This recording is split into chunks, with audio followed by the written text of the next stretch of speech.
navn er Leila Hansen. Jeg kommer fra Fremtidspartiet.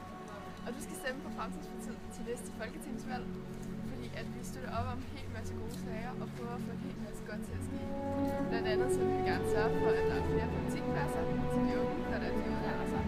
Og vi vil sørge for, at der kommer hjælp til at nå igennem hele gymnasiet.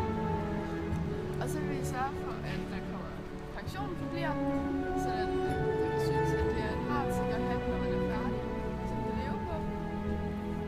Og så vil vi sørge for, at der kommer bedre arbejdsforhold og flere job.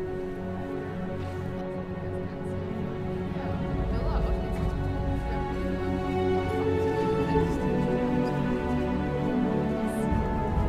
Og vi går alle ting til gymnasiet, og vi skal snakke om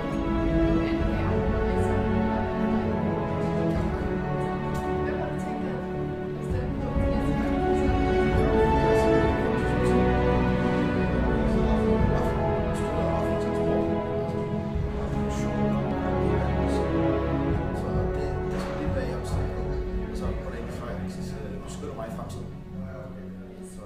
Det lyder rigtig godt. Tak for det, Victor. Så lidt.